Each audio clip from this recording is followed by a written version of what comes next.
So today I'm with Pavel. How are you, Pavel? I'm fantastic. How about you, Sonny? I'm well. As a level set, I usually tell people or mention how we met or when we met. I guess it should be called out that we haven't really physically met, but I just pinged you on Twitter maybe a few weeks ago, and you were kind enough to hop on a call with me. So thank you for that. Yeah, no problem. Yeah, I think you just saw the tweets of the conclusion of my company shutting down, and you reached out to me and wanted to see if I wanted to chat, and I said, hey, why not? Why not? Why So, not? And the name of uh, your company is Graph.one? yes, correct. Graph Graph.one. one. And just we're gonna obviously get into that deeper, but just so we give a bit of a teaser for people. And Graph.one, from my understanding, it's maybe Canada's first, or I don't know if lightning focused buy sell offering platform. I probably butchered it. Yeah, essentially for a lightning brokerage or kind of exchange, it would have been Got it. like a home-based one. There was Hmm. one out of the UK that kind of serviced Canada, but we're the first like actually Canadian-based lightning brokerage in yeah, in Got you. existence. Got you. Cool. So I'm excited to talk about that journey. And oh, by the way, one of my favorite quotes is success matters, failure is inconsequential. So when we're all like 80 or 90 years old, no one's going to be talking about the little hiccups and the bumps that I've gone through, you've gone through, but it's going to be about how many times you tried. And eventually it's only people who try big things that do face setbacks. But I'm really curious. By the way, I think that's a very exciting business. We'll talk about maybe the challenges and all that later as well. And yeah, and I think the other thing I wanted to quickly mention is that you live in Edmonton. You said you were raised in Edmonton. I'm also, like I said, born and raised in Edmonton. So I think that's something that so we both love Bitcoin. We're both from Edmonton. We just met. We're off to a good start. Yeah, we already got something in common. It's good. There Good you go. rapport. There you go. There you go. So let's take it from there. Like I said to you beforehand, my goal, Pavel, is really Bitcoin is just ones and zeros. It's more about the people that kind of build businesses and code and blah books and da da da. Those are the people that to me are of interest. So curious, what does your story look like? You said you had moved to Edmonton at a very young age, but yeah, where does your story even begin? Yeah, so basically, I was born in Estonia, kind of Uh-huh. tail end of the Soviet Union there. My parents actually are like ethnically Ukrainian and Belarusian, but they lived in Estonia because it was all the same kind of country back then. And then at the age of 5, my parents decided they wanted a better life and they wanted to immigrate into Canada. And actually, Edmonton and Alberta has a very large historically Ukrainian population. So when we applied, it was a lot easier to come to this specific region to settle down and plant our roots. So yeah, I came over at a young age. So more or less, I think I'm Canadian more than anything at this point, being raised in Edmonton pretty much my whole life. Yeah, and I went to university here as well, the University of Alberta, the local university. I studied business, economics, and law. I finished that up. Then I worked in industrial construction for a while, and that's actually the point at which I was introduced to Bitcoin. Sorry, whereabouts are Oh we? yeah. So this is 2013. So 2013 Oh, was when wow. Okay. yeah. So I had, when I was working in industrial kind of construction as a project coordinator, I, still had an interest in business, being a business background. So I had a side e-commerce business I was doing when I get home from my day job. And what I was doing at the time, I was actually selling like emergency kits, emergency meal prep, like prepper stuff. I was really into it at the time. I know, just like another libertarian kook, but so I had the side e-commerce business. And a coworker, this industrial construction company, came up to me. He said, "Hey, the stuff you're selling, it's like Bitcoin might fit in." And he shielded me on Bitcoin. He even sent me my first Bitcoin transaction. At the Interesting. time, it was like 50 cents or something. I checked that wallet just like a month ago because I was Uh-huh. curious, and it was like $250. So this goes to Hey, show how early that was. Hey, Pavel. Sorry, sometimes I do get visitors. I've got a visitor here showing me her science project. I'm talking to a buddy, Pavel. This is beautiful. What is it? Okay, can I go back to my conversation? Thank you. Sorry about that. This is All the good, pandemic man. times. Yeah, yeah. I just got them set up. They're doing Montessori over iPad, which is insane. And it's actually it's good. It's good despite anyways. Okay, but back to your story. So that's fascinating. So continue. Yeah, so like he thought it might fit into that kind of sphere in terms of accepting Bitcoin as payment for the stuff I was selling. It was a pretty small business at the time. Like I was just doing on after my day job. I wasn't really going too hard into it, but I thought why not? I signed up for at the time Hmm. pretty much the only processor was BitPay. Now I might not use them, but At the time, I signed up for BitPay to accept Bitcoin as payment for my goods. Uh-huh. And that was the first time that I started really getting into Bitcoin. After I received some payments, I looked up the local meetups in Edmonton, and I came out to those. There was like 4 or 5 guys only in a coffee shop at that time. I think I was probably, my e-commerce business that was based in Edmonton was probably the first or second in an entire city to accept Bitcoin, like officially. If you went Sweet. to, Breaking news here. I yeah, like this. if you went to the map where it's like what stores that accept Bitcoin, it was just like this coffee shop, and then it was like my business, which was, it didn't Sweet. have a physical location, but so that's Hey, interesting little pivot. do you know BTC Sessions? Oh, Benny, Yeah, I've met him a couple times. He's from Calgary, actually. oh, right. He's in Calgary. Okay, okay. So I think you might be the first Edmontonian Bitcoiner that I've met in my 8 years on this journey. No, it can't be, Yeah, but it feels like it. Okay, but continue. That's yeah. exciting. So there's So five there were, people at this meetup because this reminds me of those early days. And you would be surprised how many times the word meetup comes up. Meetup. Everyone, that seems to be the nexus of where humans actually interact, at least in the Bitcoin scene, early days. yeah, and for me, like not knowing too much about Bitcoin at the time, I just wanted to network. I was so fascinated with it. I got into it for, I guess, maybe ideological reasons, freedom of commerce, things like that. And just going to these meetups and meeting other people that were into the same interests as me was cool. Yeah, they were small. It was one table, like one kind of six seat table that we'd all sit on at those early days meetups in Awesome. like mid to late 2013. So Interesting. yeah, Interesting. So then, yeah, so how do you, so by the way, just I'm calling this Bitcoin stories, but really the theme is building on Bitcoin, which is just, what is it? That famous quote, building a startup is like chewing glass and staring into the abyss. I'd argue Bitcoin startups are maybe doubly so. They're just like insanely complicated and a lot of moving pieces. But I guess like to go from, okay, this is a cool thing. You're running an e-commerce website, seeing some people at a coffee shop. How do you now, I don't know, what happens next for you in terms of, yeah, your Bitcoin journey? yeah. So for me, I guess it took a couple years to really for Bitcoin to sink into the entrepreneurial side of my brain. Like I integrated into some other e-commerce businesses I was doing after. And I had a beauty shop with my wife and things like that. But it really went until 2017 when I really had the urge to actually build something on Bitcoin. And knowing that my background is business, like I'm not a developer, I didn't really know how to code or do any of this. I wasn't like fully confident that I can take on something like this, because the more you learn about Bitcoin, it feels like the more that you don't know. There's just so many different angles to go at it. And I felt, to be honest, a little bit like intimidated at the whole space in the beginning. So flash forward or jump to 2017, and I got a little bit more involved into the Bitcoin space. I re-engaged in the meetups then, and they were much larger at this point. Hmm. Like it wasn't 5 people. I think the November, December 2017 ones were like 100 people. Like it was, we rented out the basement of a nightclub to pretty much have our meetups there. So it was quite a different time. But I saw an opportunity, or I felt a rekindling of my love for Bitcoin when I started learning about the Lightning Network. And what the Lightning Network to me was, it was a way to almost return to the earlier promises or wishes of using Bitcoin as like a transactional for actual commerce purposes versus just either store value or speculation or something else. And also as a form of programmable money that you can use pretty quickly. So when I started learning about the Lightning Network and in terms of its potential in micropayments and peer-to-peer commerce, that's when I started to think more about what kind of business could be built from this. And it took maybe like a month or two networking with other people in the meetup to really decide to give it a shot and to go out and see if we can build a company based on the Lightning Network.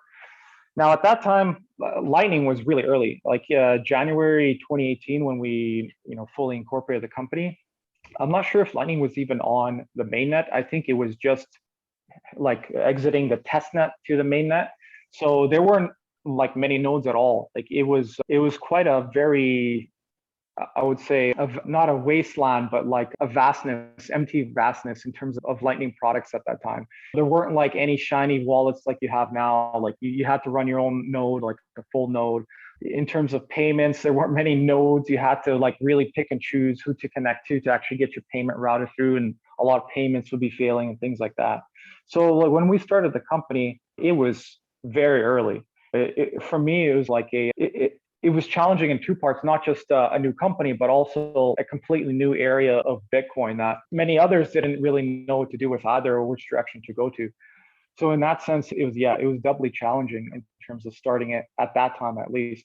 Now, I think someone starting now would have a little bit of maybe a clearer path forward, seeing all the things that have been developed in the past 3 years, which is actually quite encouraging to see.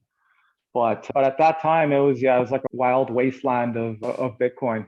Frontier. Frontier is the word, not wasteland. There you go. Yeah. So no, I've been tracking the Lightning story now for a couple of years as well. And would you say it's getting there now? If you had to draw like the little status bars or whatever. So let's say when you started, I guess, messing with it in 20, you said 18. If it was at like, let's say 10%, like where are we at today, type of deal, in terms of for it to go mainstream.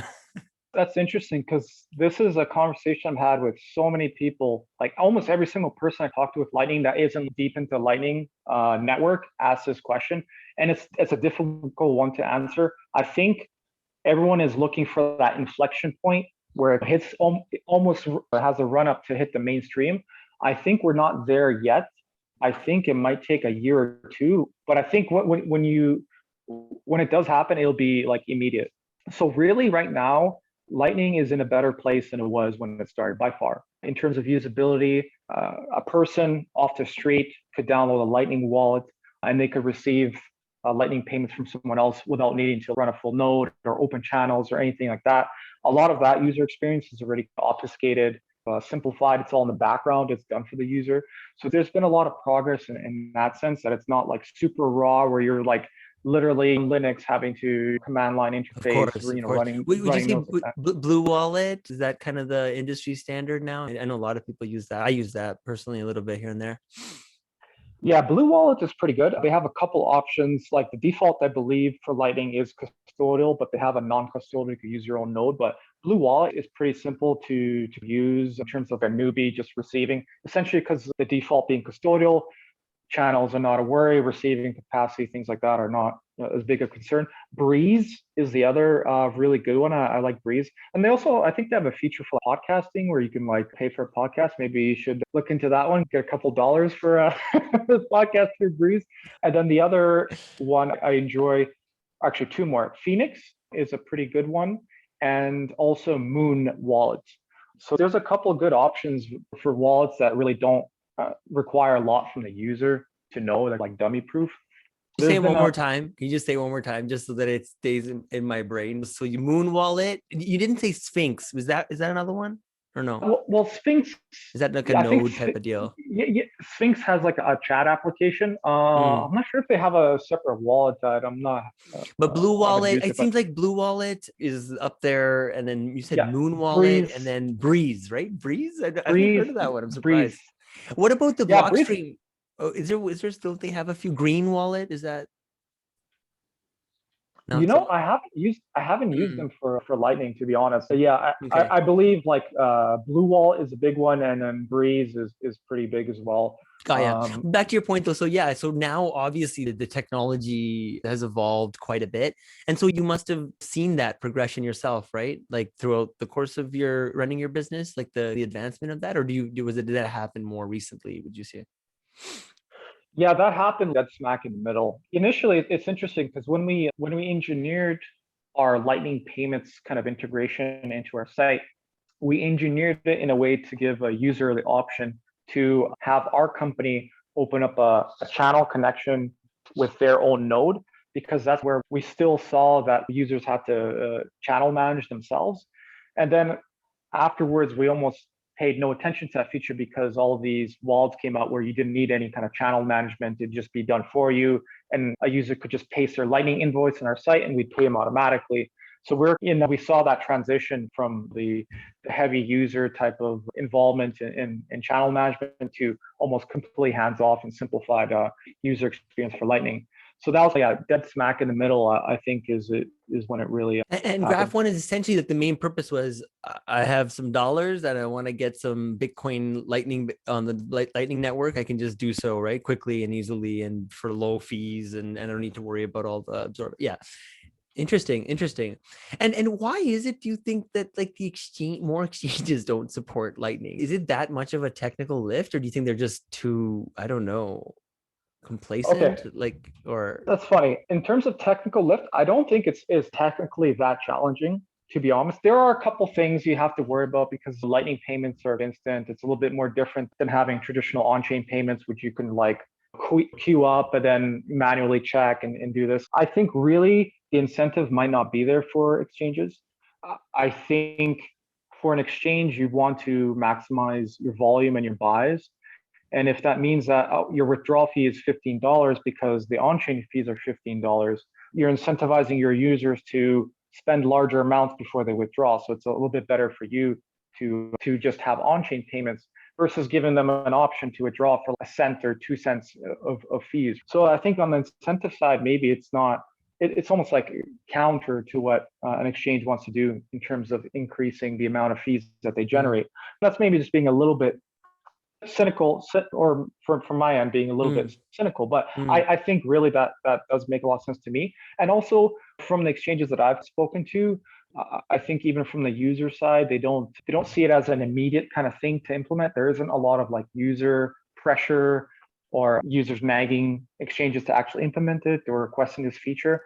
And I think that kind of goes back to the point that Lightning is still a little bit early. It's not at that critical mass where a lot of people are using it and a lot of people want every other service to use it. I think we'll get there at some point, but I don't see that urgency from exchanges yet. There are a couple. I'll hand it to Bitfinex. They put in Lightning. I'll hand it to, I think it's OKCoin. They put in Lightning. I know that Kraken, I believe, it's in their roadmap. I think they're going to be doing Lightning as well. So there are a couple of exchanges that are working on it, but in terms of an immediate thing, it doesn't seem to be something urgency. And also, I think they prefer, or I think most people are happy leaving, unfortunately, their Bitcoin on exchange. So there's no immediacy to withdraw. I think a large portion of people are okay with custodial services, and they're not really pining for the ability to withdraw like quickly or cheaply, because they just buy and sell through the exchange and they take out their fiat at the end. That's another factor potentially. Interesting. So what does your journey look like then? So you, by the way, so I assume you had what, you said you studied business and economics, did you say? Yeah, like at the U of A, it's a combined degree. Or not combined. It's just like the major is called business economics and law as one kind of title. So essentially, I was taking a lot of like business contracts, international business contracts types of material, and then also taking business economics courses. So that was like a combined kind of degree.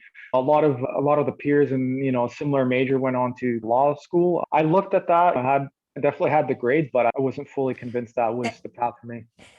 And dude, so one of my main things I try to get is like why Bitcoin? Was there something about it that you said Lightning rewoke your? But initially, what was it that captivated you about it? Your friend just gave you some, and was it the, I don't know, the unconfiscatability, like the open source? Everyone's got like a little, usually a kind of a wedge that they come in through. Yeah. So being my background into economics, I was a big Ron Paul fan back in the day. So big Same Ron here. Paul. So Yeah, the influence of Austrian economic kind of theory and sound money was right. definitely something I believed in. And so Yeah. when I heard of Bitcoin, I was like, this is perfect. This is whereas it's been all my life, and it was just a natural fit in terms of Interesting. how. I wonder how many people Ron Paul orange pilled without even knowing it. By the way, I had a similar thing happen. I saw him. I was at one of his like rallies or whatever when he was running for president. My parents were living in Texas at the time. And anyway, so years later at an event, I finally got to meet him. Like after, this was like a few years ago, and I got to meet him, and I told him like, dude, it's because of you I got into Bitcoin so early. He's like, I wish I got into Bitcoin that early. But it's funny, no, like how you can take principles, if because he talks about like principles of sound money and all of this stuff, and you can for younger people you can translate those learnings to the digital world, and that's what happens when you do it with Bitcoin. Fascinating. So what I was going to say, what oh yeah, one quick question, do you know the Upstream Data guys? Oh, you mean Steve? Like Steven, yeah, Steve Steve Barber? Yep, Barber, Barber. and Yeah, yeah, yeah, yeah, yeah, yeah. yeah. He did a presentation at actually our Edmonton meetup like 2018. We had him come out and he did his presentation on his business. It looks like it's booming. That's good. You know, I remember when it was a smaller project, but yeah, mining with stranded natural gas. Like when I saw that presentation, I thought this is going to be perfect. This is going to be perfect. Insane. Uh, Insane. That yeah, to me is literally one of the most exciting and interesting opportunities like in the Bitcoin space right now, and it's happening right there in Alberta. It's not literally like that's just like one thing I think about a lot, but I'm not like part of their project or anything. I did interview Adam. Adam is his name, the head of BD guy there over there. I think he's down in Colorado. But anyways, so what happens for you then? So in terms of this journey, so you've got this business now, you're incorporated, you're doing something that's very novel, obviously technologically challenging. But yeah, what does the journey look like? the journey looks like it was quite a tough one. I'll be honest. I've started quite a few businesses throughout my kind of short life, but this one was by far the most challenging. And I think it's also because I was taking on a lot, not being from a technical background, but Bitcoin in itself was challenging, not just for the technical side of it, but also because of the regulations are a lot different than starting up a candy shop. You know what I mean? So, Hmm. and that was a big challenge too. Always a big source of kind of worry for me was the regulations and seeing them change even from before when I started the business, kind of each year, and seeing what things were coming down the pipeline got me, pretty concerned. But yeah, and I think that kind of draws into or transitions into to why I potentially had to, shut the business down as well Hmm. is because of the regulatory risks or the kind of the pressures of that, especially in Canada. For whatever reason, Canada and Bitcoin businesses in terms of the banking, it's a kind of a hostile environment. And that's been the general story when I've talked to other Bitcoin businesses is they say, yeah, opening up a bank account as a Bitcoin business in Canada, it takes weeks. It's a huge headache. There's a lot of paperwork. But I want to go into States, open an account there, like call in the morning, afternoon, it's done. So for whatever reason, like in Canada, things are not so roses with Bitcoin businesses and banking, at least specifically. Yeah. Do you think that'll ever change? Today I was just talking to somebody and I'm like, there's got to be an API for that. They're like laughing, like API. Have you worked with the banks recently? Like you logged in? I was like, yeah, it's just true. Yeah, I don't see APIs. But what's gonna happen? It seems a bit look, like I was telling you earlier, is I've seen a lot now over the last 8 years, Singapore, India, United States, Latin America, this, that, and Canada seems like it's to some extent shooting itself in the foot with making the banking side challenging. I know with some payment processors and whatnot, there's ways to get through some of these hoops, but you pay an arm and a leg. But I think, yeah, something needs to happen. And I don't think you were brave enough to come on here and say that's what happened. But I wonder how many other hundreds, if not thousands, of entrepreneurs because have faced similar challenges, right? Whether it be regulatory or lack of banking or difficulties in banking or cost of banking or whatever it is that have just disappeared off into the night and nobody hears about them, and it's you can't equate for that, and but that is lost opportunity, that's lost tax revenue. I don't know, if you go to the Yeah. canada.ca website, they do say you should be paying taxes on your gains and this and that. So I don't see how by supporting this what Tesla, the most wealthiest man and the supposedly the most innovative company of our time, blah blah blah, is now putting Bitcoin on its balance sheet or something. I don't know. Or so anyway, so I It, feel like we're it stuck seems between a rock and a backwards. hard place. Like, what is going on? Yeah. It's do not compute. Yeah, I know it seems backwards, but what can you really do about it? I think in the future, jurisdictional shopping companies moving is probably going to be the way forward for a lot of these companies. Mm, And I know you're mentioning like all the lost opportunities, and I can say for sure, a lot of fledgling kind of Bitcoin startups or people looking to start up in the Bitcoin space that I've spoken to have run into this problem, and they always ask me like, "What? How do you do your banking? Like, where do you do your banking? How much do you pay?" And I'm like, "Well, you got to do this and this and this and this." And there's a pretty big barrier to entry for at least like a really small project. if you have the resources, of course you can be crafty and you can work around the system. But the kind of the minimum bar to get into the game is definitely, it's rising over time, and it's quite high here compared to a lot of other places. And even surprisingly to the US, which, I mean, the US is like a hodgepodge. They have their federal system, and then the states each have their own kind of different regulations. But certain states, you can open up shop and at least freely do business with a big majority of the country, whereas here it's a little bit more challenging. It is disappointing. You think they would want to, encourage that innovation. What can I say? Like, the regulations themselves, I don't think are like that much more stringent than what some other places are doing. But for whatever reason, our banks here, like our major banks, are risk averse. They're like really scared to do Bitcoin business. Like, they're really in the process of kind of de-risking over the last couple of years and not wanting to touch anything to do with Bitcoin, which is a little bit strange, but that's the environment that we're living in. Yeah, yeah. I wonder if Bitcoiners could come together and start their own bank. Hey, yeah, I've been waiting a while for someone to do that. I know in the States they have that with, I think in Wyoming, there's the initiative to, I think they got a banking charter already and they want to like bank Bitcoin businesses in Wyoming, but I don't know, not so much in Canada. I feel like in Canada, for whatever reason, we have a lot of monopolies in a lot of our industries, like in telecoms and banking, in supply management is a different issue, but there seems to be very, very small subsets of kind of groups of companies that, control different sectors. Unfortunately, it'd be nice to have more competition in that area, but it is what it is. Yeah, I know. It's a bit frustrating. I think there's, like I said, I'd moved out from Edmonton to Toronto quite a long time ago, and somehow found myself in the middle of the whole kind of movement here in Toronto, right in December around 2013, 2014, and saw with my own eyes Ethereum come to life, for better or worse. I'm not an ETH head by any chance, but it's hard to refute, at least on the surface level, the level of kind of innovation, whether it be decentralized exchanges and all these kind of things popping up. And when I saw these guys too, it's like how many more Ethereums came out of, Canada specifically, well, not really. But you'd think that if that talent and that desire and like the entrepreneurship and that spirit is here, it's like, why not at least work more closely? And I think at the end of the day, it's not like entrepreneurs like ourselves are not willing to work. Like, I remember I used to do events in Toronto as well, like 1,000 people at some fancy hotel. And a lot of the regulators, they would come to these events. Sometimes they wouldn't pay for coming in. They'd just be like, oh, we're going to have some pizza and sit in the back. Like, sure, have fun. Yeah. But my point is that we're here we just see an opportunity. And 6, 7, 8 years ago, we were the weirdos. Like, you could literally look at us and be like, you guys are weirdos, go away.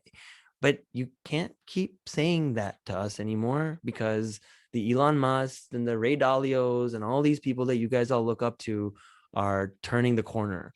And do we want to, as a country, be left behind? Yeah. So anyway, so I think it is a little bit sad. I do see certain opportunities though. Like, I've been in this space now long enough where we have seen the light, where certain projects I'm a part of do have banking, and they have them with the best companies or the banks, but it wasn't easy. It was very challenging. And yeah, it'd be nicer if it was more based on certain merits, and it was more transparent, and people could simply engage. Because at the end of the day, I think anyone that's trying to help the Bitcoin kind of agenda, if you will, is I think doing a good thing for their country. I think it's hard. I was listening to this thing yesterday. Saifedean, yeah, he is. So he was comparing Bitcoin to like dynamite, essentially.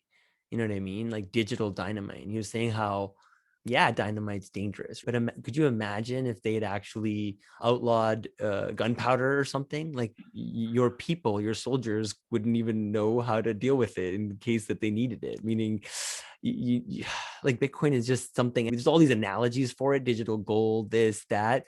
But it's nothing, it's none of those things, and it's all those things, right? Just like the internet. No one would have said, oh, 20 years from now, your TV, your news, your phone, your photo album, you had 1,000 other things are all going to be your calendar, your journal, everything is going to be in your encyclopedia, everything's going to be this tiny little thing in your pocket. No way. And now it's that, right? And so why not for money? Yeah, it's interesting because when I first got into Bitcoin, it was hard to see it even get to this point. Like, I always had my doubts of the government's going to crack down on it. They're going to outlaw it. it's going to fail in some way. And I still have obviously doubts in my head because there are attack vectors. They can take the fiat off ramps and on ramps off. They can ban those. But every year that goes by, I just feel a little bit more optimistic that we're getting to the point where it becomes, in a sense, it's difficult to actually suppress it. And especially this last year where you actually have S&P 500 companies putting Bitcoin on their balance sheet and fund managers talking about you need a 1% Bitcoin allocation, and people taking it seriously and not just ridiculing those kinds of ideas is definitely very promising to see it get to this point. I remember in 2013, a couple of us were like theorizing, but where's Bitcoin going to be in 5, 10 years? Like, where's it going to be? I don't know if people are going to be using it for payments, but people or banks might actually hold in a reserve, or it might be like a global reserve currency in the future. And at that point, that was still like, sounds a little bit out there, but okay. And now fast forward, it's not as crazy as before. Inevitable. It's inevitable, right? It's inevitable. Anyways, dude, I think so. So anything else you want to share on the Graph.one story? I mean, like I said, thanks again. I think people need to hear these challenges as well, so they know what they're walking into. And if people out there on the other side of the fence, maybe we can all work together to create jobs so that everyone can be wealthier and we can have a better place to live. So entrepreneurs literally don't jet. Yeah. So I think my kind of yeah, I know. Because My they warning, will. They yeah, they will, literally they will. will. If they're Bitcoiners Yeah, and they have Bitcoin, they're gonna get on a plane and go away. yeah, yeah. So it doesn't make sense, anyways. But yeah, Yeah. So I would like to see maybe a little bit of change in attitudes in terms of like Alberta or even just Canada in general towards Bitcoin businesses. I know in Alberta we've had our struggles the last couple of years because our oil and gas sector hasn't been doing too great, and there's talks of a shift towards technology companies, and it's a little bit disappointing when the banking sector doesn't really allow that to happen to the fullest extent. There's a lot of potential here. There's a lot of resources here. My kind of warning to new entrepreneurs would be really look into kind of the regulations first and whether you want to actually start a business in Canada based on Bitcoin. Really give that a thought, because it's a common question. Hey, I want to do this, but I don't know if I can get a bank account. Your business might not work without that off ramp or on ramp. And a lot of even tangential businesses, not even exchanges or brokerages, people wanting to build apps on Bitcoin, but they need to onboard users somehow. So how are their users going to get Bitcoin easily? And they just run into the same problem that kind of businesses like mine did in terms of the actual banking and the rails not being there. And you mentioned API. I've been asked that quite a bit. Hey, is there an API for this, or just like onboard users? Like, well, no, you have to build one yourself. Or ridiculous. We are a problem and we're not going away. I was at I shared this story on my last podcast, which was yesterday, but I was at the grocery store yesterday. There was this like kid, this like little kid essentially helping me. And he was like, I don't know, we're talking about what card to use. I'm like, do you take Amex or whatever? He's like, oh, we take it all. We take everything. I'm like, you take Bitcoin. He looks at me. He's like, dude, if these guys took Bitcoin, I'd be shopping here. And then he goes, I got UC, what is it? USDC in my wallet. And then he starts going off. And I was just like, oh my God, this isn't just a bunch of whatever, like people our age, like just intellectually jamming about it. This is like literally becoming what money is to a lot of the younger people. And so if we don't meet them there, we're going to be left behind. Like forget it from other countries. We're going to get left behind from our own like youth. Yeah, Bitcoin is almost like the internet. Like at some point, generations just gonna grow up with it naturally. It's gonna be they're not even give it a much thought. It's just something that they grew up with and know how to use. I think for the younger kids too, like when they're working age or university age or when they're in their 30s, they're gonna have grown up with Bitcoin. It's just gonna be something that they use all the time, I think, or at least they are familiar with and comfortable with. So I think that takes a little bit of time, but it's exciting to see that. And you see with the PayPals of the world, and I think even the Squares and the Venmos and all these other companies are starting to allow Bitcoin as payments. And that's an important step too, in terms of at least normalizing Bitcoin in the minds of the masses. If you see Bitcoin alongside US dollars in your PayPal account, I feel like Bitcoin's safe if this company trusts it. I think even if it is custodial, just the acceptance and proliferation of Bitcoin for these big payment companies is a really big step for mass adoption. It's almost surreal, right? When you say stuff like that, like PayPal, it's like that was just like a news thing. It just came and Yeah. went, but that's a big effing deal. PayPal, PayPal, for crying out loud. Oh my Lord. It's nice to be on the right side of history. But what is it? They ignore you, then they laugh at you, then Then they you win. fight you, Then you then win. you win. Yeah, then you win. Yeah. So maybe we're at the still, then they fight you, because it's still not like possible and easy to, like, banking is something that I hear about as a challenge. So I think, yeah, but yeah, so I don't know how or why or how, but I'm sure a lot of other Canadians are facing, say, similar challenges, and so might as well just at least talk about it, put it out there. And like I said, I talk to the hundreds of entrepreneurs, and I see this as like a pattern, and it just turns me off, because it's like, but like I said, I've also been toying around with the idea of having a Bitcoin bank right out of Canada. Maybe that's something with an API. Oh my God, just support Bitcoin inherently as your like treasury asset, and then have an API. Oh my God, Bob's your uncle. Like game over, like game over. Yeah. And there's so many Canadians that have said that to me as well. They're like, yo, what about a Canadian, like a Bitcoin bag? It's not that hard. It's not that hard. I mean, I've looked into it. Anyways, maybe it's just inevitable. Maybe that's eventually what's going to happen. Who knows? Who I knows? think, yeah. Yeah, sorry, I you were going to think say something. I think a lot of these things are inevitable. First, I doubted the things that Bitcoin would accomplish in 2013. I never would have thought the world richest man would be holding Bitcoin and tweeting about it, and PayPal would have it. And then here we are. So at this point, like, I don't doubt Bitcoin anymore. I think anything is possible with it. I And just had realistic. a, yeah. Go ahead. No, I'm done. I was gonna say, I just had a brilliant idea. We should start like a high end Bitcoin vault service where we bury people's keys in the Rocky Mountains. It'd have good Good. advertising value. Anyways, just kind of, Yeah. I think I just missed the Rockies. That's probably it. Okay, dude. Okay, third question. A little bit of a softball throw here, but it sums up, I think, what we've already talked about. What's one thing that you believe to be true that most others in Bitcoin would disagree with you on? Is that a softball? Is that I don't really? know. It could be a tough one as Okay. well. Okay. So this one is, it's always a little bit controversial, but I think in the future, Bitcoin will not be as sovereign as, or Bitcoin use will not be as sovereign as people might want it to be. I don't think anyone or most people will ever run a full node or ever touch a full node or the Bitcoin software itself. I don't think most people in the future, if you go 10, 20 years, will be scanning QR codes to send payments. I think Bitcoin is something that's going to be used as technology, as part of a stack, like the bottom of the stack. I think it's something that's going to be used in the background without the end user actually knowing that they're using it. So I think it's something like an internet browser where there's technologies behind it, IP, TCP, all that. But the browser itself, like, you just type in an address and you go there.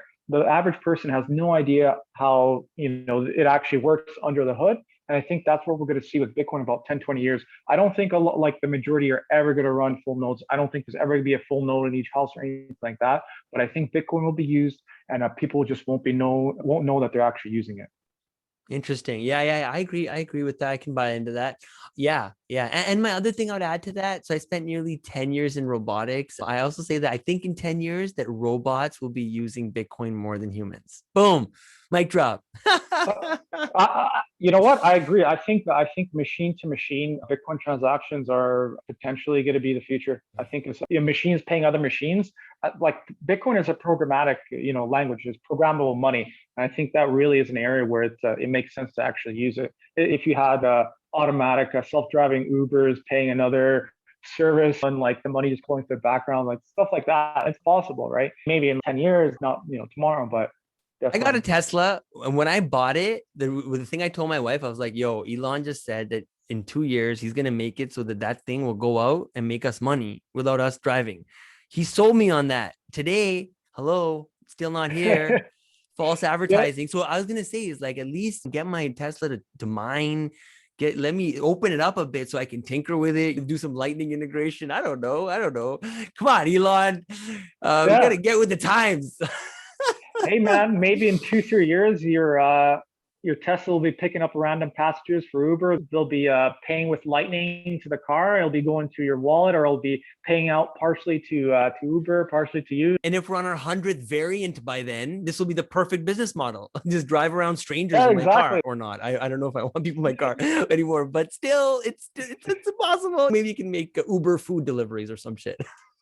Yeah, I don't know. I exactly. don't know. I don't know. Okay. Okay. Actually, you know what? That does lead me into the next one, which is I know it's a little bit off topic, but I like to do a little survey here on Bitcoiners on a topic that's very interesting to me, which is AI. Because we're talking about Tesla. But any thoughts on AI, on how maybe I don't know, of leveraging it in building a business today to the more esoteric 10-year out, 20-year out, where it takes over all of humanity and potentially either turns it into heaven or hell? Yeah, I'm not that deep into AI, but it does concern me a little bit, especially AI that can think on its own and potentially could harm us. I'm almost in the Elon Musk camp in that sense, where I think it does pose a potential danger. But at the same time, it has everything has a potential for good as well. As far as where I see it, I don't know. For me, it's one of those areas where I really don't know because it's been talked about for kind of so long, and I'm not sure how fast things are progressing in that space. So for me, it's like I can't really give you maybe a proper answer on that. Did you know that if you were to like post the number of academic papers that come out on the topic of artificial intelligence, that University of Alberta is number 2 in the world? That's crazy. Actually, I thought I heard something that the U of A does have a pretty good Insane. AI department. Something. Yeah, Insane. that's Like pretty world crazy. class. What Alberta doesn't do is they don't know how to take that to market. You just need to put it into what's that company out of Boston? Boston Boston Dynamics or something. Dynamics. Yeah, Just they just need put to it in there. call them up. Yeah, put it in the robot Just dogs. a call, Yeah, dude. robot No, dogs will you're be right. fetching your Uber Eats or your food from your front door. It'll bring it inside. Your robot dog will be fetching your beers from the fridge. There you go. Just commercial commercially viable tech. No, but I'm excited about robotics. I think it has a bright future. I mean, we got like drones at home and 3D printers. We're always like playing with all the latest gadgets. And then the last but not, I gotta drop this question because it just doesn't feel right anymore. But Ubi, it's a little bit of a triggered question, right? Bitcoiners seem to hate it. I'm not talking about the Ubi where governments take money from you and then give it to other people and deflate the blah blah. Not that. I'm talking about perhaps a free market, blockchain based, Bitcoin based. Think of it as a Bitcoin faucet back to the lightning, with lightning. And I don't know. Okay, here's where I'm coming from is that I get it. It's if people say, oh, if you get Bitcoin and you talk about Ubi, you don't get either type of deal, or you don't get Bitcoin or something. Where I'm coming from, born and raised Edmonton, Alberta, visited India every year growing up to a place called Calcutta, quite possibly the poorest place on earth. Seeing that with my eyeballs and then coming home at the end of that vacation and just seeing the disparity and like how much you know what I mean? It's not about making everybody a millionaire. It's about figuring out a way to at least get like $1 in people's hands or $2, just something so that they can eat. Anyway, so yeah, I'll maybe pause there. Any Yeah. thoughts on just the thought of, yeah. So I think really there, ideally, what I'd like to see is like a free market solution that maybe isn't so much just like free money, but it's simplified money, an easy way for someone to earn a little bit. I don't know if that's possible through micropayments, like the way I would imagine it. Maybe people get paid for completing certain tasks or for kind of grouping up in a crowd if you need that, or someone to hire people for really small kind of jobs. If the government is going to have Ubi, like in any kind of sense, even for really small micropayments, I think then there's a potential to be used for Bitcoin. So I think it's a lot better than the current kind of bureaucratic system. Like I just had some taxes, a tax return on a different business. And one year I owed like $265. And then the next year I was supposed to get $295. So you think they would just combine the two and I would get a check for $30. But I had to pay the 260, and then I got another check after for 295. And just the government bureaucracy, it feels like it's just so inefficient. It soaks up a lot of resources that maybe that's an area where Bitcoin can help. But I don't know how I feel about Ubi. I feel like if it can solve some issues, at least like maybe not, I wouldn't say eliminate, but consolidate the kind of welfare systems that we have and simplify it. If there's cost savings there, and if it makes sense on the incentive side, Mm. then if it's a better solution than what we have now, then I'm for it, even if it's not the ideal solution. Like for me, if it's a marginal improvement, let's do it.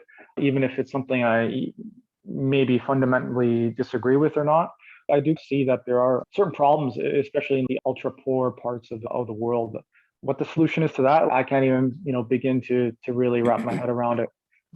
Hey, I was gonna say, thanks for that. I was gonna say, you still have a few more minutes, right? Because I think we had booked 90. I wanted to ask you a Yeah. couple more questions about Lightning, a little bit more technical or whatever. Not technical, but a little more specific. So, have you played with Clubhouse? I don't have an iPhone, so I haven't You been don't on have an iPhone. Clubhouse. Okay, okay. I've seen the videos and stuff like that. I guess where I'm going with this is like micro tipping via Lightning. To me, it just Yeah. seems so weird that we haven't. I can like your post, I can do all these things, I can retweet, but I can't send you a tenth of a penny. You know Why? what? Huh? It's so funny because when I first got into Graph in 2018, I thought micro tipping and micro payments and these kinds of things like microservices with paying a little bit of cents for like data or something, I thought that would be developed by now.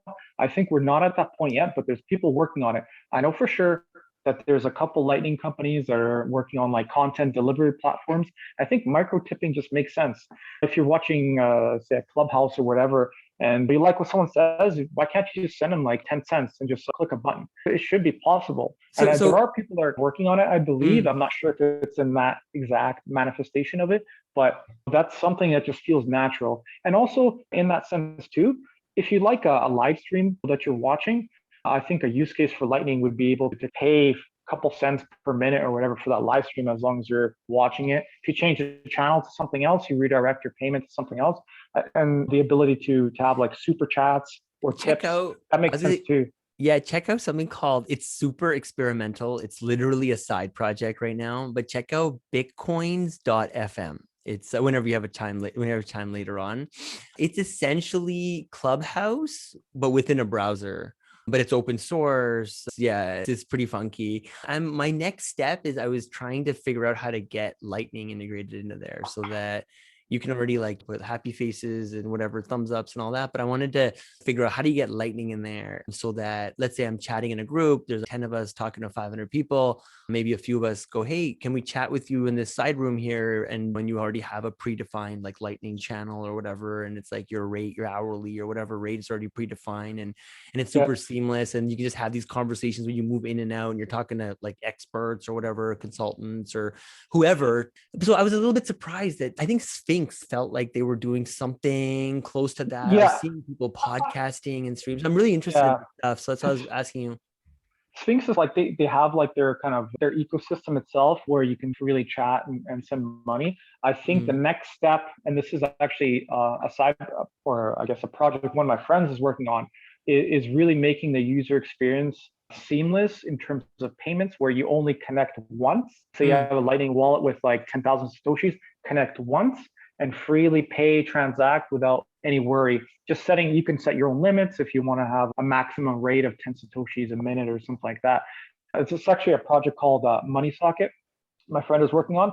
And I think the integration and proliferation of that technology is going to potentially make apps like the ones that you're talking about a lot easier, where instead of having to scan and pay a QR code like a Lightning invoice for each kind of tip or have an enclosed ecosystem, you can have a standard on top of Lightning where you can freely connect to an app and just pay as you go, and it goes right out of your Lightning wallet, and you can receive payments and you can set parameters as to what you're comfortable with, your spending limits, things like that. So that's actually something that I'm excited for in What terms is of the it? Lightning What is space. the best resource for people who want to dive deep into Lightning? Ooh, Is there you know, one that's or a couple or any network? No. okay.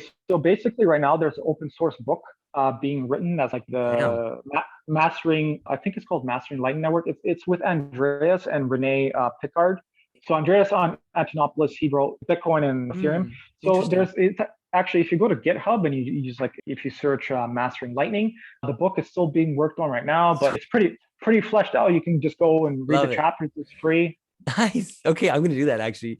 That's cool. Okay, and then okay, we first of all, two more questions. So first question is, what's next for you? Have you figured it out? Are you gonna take some time off and then just recalibrate and pounce when it's ready again, when you're ready again? Or are you looking at perhaps taking some of your expertise and learnings around Lightning and maybe working with larger exchanges or whatever that are trying to get in? Or like what's your process right now in terms of what you're thinking?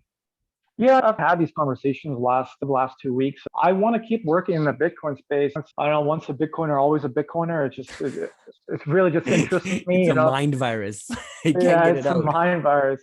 Even just being on like, the project management, non-technical side, like that's something I still want to keep working in. If there's a related Bitcoin project, I think I will take a little bit of time. I'm considering maybe brushing up on my skills and maybe learning some new skills in terms of coding. I know over the past 2 years of this project, I started from scratch and I have learned a little bit of JavaScript and some of the front end libraries and stuff like that. So I might just continue down that journey in terms of being more technical. I think that might give me some more tools in kind of my toolbox to start a project from scratch next time. But I'm going to take some time and really think about it, but it's probably going to be something Bitcoin related eventually. Yeah. Look, dude, a lot of exchange owners and whatever investors and community people, they follow on Twitter and this and that. So you never know. But I think the first step is putting it out there. But I think that's super boss first. And really, I don't think I've heard of another company in Canada saying that they embrace Lightning in the way that you guys have. So good on you. I'm a big fan of Lightning. I want to see it succeed. And we should chat offline. Okay, I'm going to bring this maybe episode to a close. Where do people find you, I guess, if they want to just contact you, or are you on Twitter or LinkedIn or something else, website? Yeah, I have my Twitter handle as my name, which is a very long Ukrainian name. Maybe if you can pop it somewhere in the Sure. description or something, but it's at Dolzhenko Pavel. So that's just my name on Twitter. LinkedIn, you can find me as well. If you search Graph.one, you should be able to also find my profile. Graph with a GRAAF, not like graph like the chart. But yeah, that's where you can find me. And feel Cool. free to Yeah. inbox is open if someone wants to chat. I'm pretty easygoing. Yeah, awesome. Okay, dude, I'm gonna bring this interview to an end. Thank you so much. This has been fantastic. We should the first one, I try and keep it a little bit formulaic. I have these questions I like asking, but then if you want to do another one, whenever I'm game, if you want to go deeper into Lightning or just business development or challenges we've talked about or community or whatever. Okay, I'm gonna bring this one to a close. Give me 2 seconds.